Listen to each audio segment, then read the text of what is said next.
Korea Utara adalah negara yang memiliki aura tersendiri karena kebijakan pemerintahannya yang sangat berbeda dengan negara-negara lain di dunia. Berbagai cerita menarik suka dan duka terkait pola budaya masyarakat Korea Utara yang disinyalir hidup dalam suasana tertekan di bawah kepimpinan pemerintahan diktator, membuat cerita yang menarik untuk dipelajari. Pernahkah kalian bertanya-tanya bagaimana sistem pendidikan negara itu dan apa yang membedakan sistem mereka dibandingkan dengan sistem negara pada umumnya? Check this out.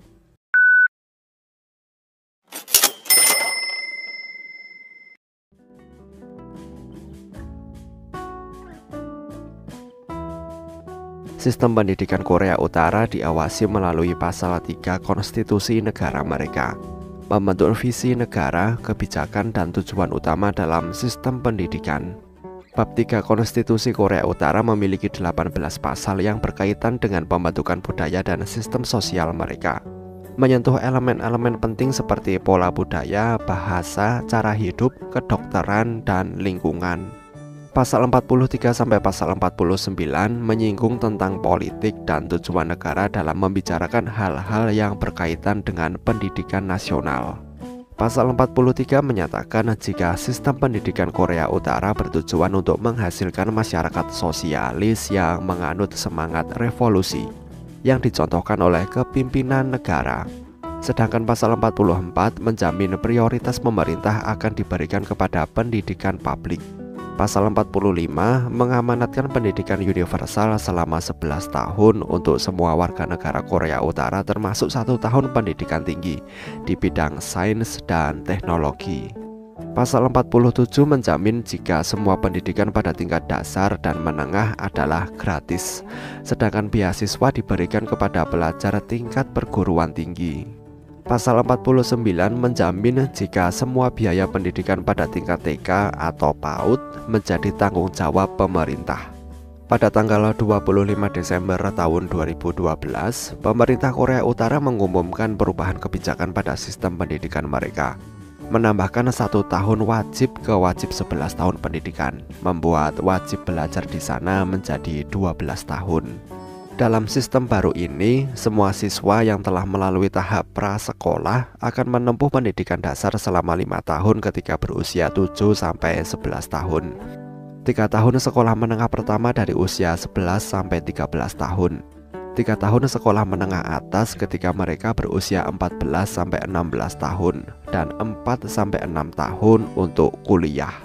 Sama seperti negara kita, mereka juga mempraktekkan sistem pendidikan tinggi yang membedakan antara perguruan tinggi, universitas, dan pendidikan kejuruan. Yang membedakan mereka adalah kewajiban yang diberlakukan oleh pemerintahannya agar orang dewasa juga tetap melanjutkan pendidikan setelah menyelesaikan pendidikan formalnya. Pekerja dewasa akan melanjutkan studi paruh waktu mereka untuk meningkatkan kualifikasi mereka di kelas terorganisir yang melibatkan bidang karir mereka.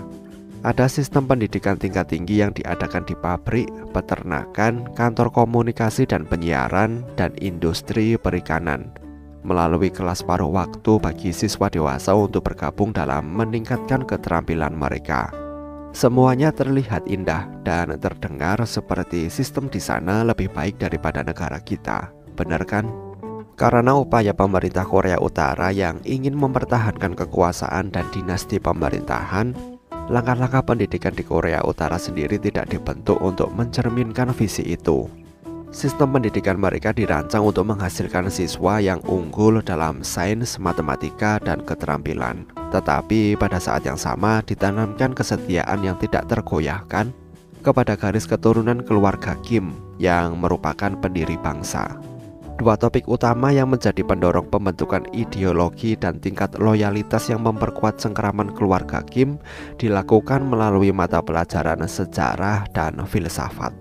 Semua siswa di Korea Utara pada tingkat dasar dan menengah harus mempelajari mata pelajaran khusus tentang setiap anggota keluarga Kim.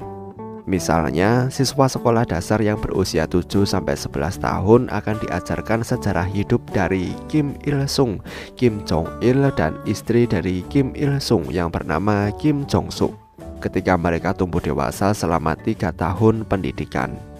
Ketika mereka mencapai tingkat sekolah menengah, mereka mulai diajarkan sejarah bagaimana ketiga tokoh itu berperan dalam membentuk negara mereka. Ditambah pelajaran baru tentang Kim Jong-un, penguasa mereka saat ini.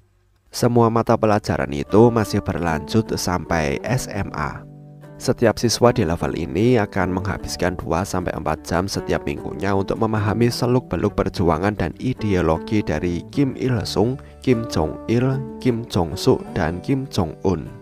Pada tahap ini, mereka juga diperkenalkan pelatihan wajib militer kepada setiap siswa, di mana siswa harus menjalani kelas pengetahuan dasar militer selama 48 jam.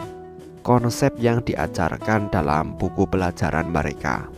Para guru dan siswa diberi buku pedoman dan bahan referensi yang dikeluarkan pemerintah yang baru terungkap pada tahun 2015. Menceritakan beberapa fakta menarik seperti Kim Jong-un sebenarnya telah pandai mengemudi sejak berusia 3 tahun. Selain berbakat menggambar dan membuat lagu. Lebih hebatnya lagi, dalam topik yang perlu diajarkan, kisah lomba speedboat yang dimenangkan oleh Kim Jong-un ketika berusia 9 tahun. Setelah ditantang oleh pemilik perusahaan pembuat kapal yang berkunjung ke negara itu. Kami belum menyentuh topik tentang dugaan kekuatan ajaib yang dimiliki oleh ayah dan kakeknya, yang dipraktikkan selama perang yang membawa kesuksesan besar, memungkinkan terbentuknya bangsa yang perkasa. Semua siswa Korea Utara harus percaya jika pemimpin negara mereka memiliki keterampilan yang luar biasa. Bukankah itu sesuatu yang menakjubkan jika kita memiliki pemimpin yang hebat seperti mereka?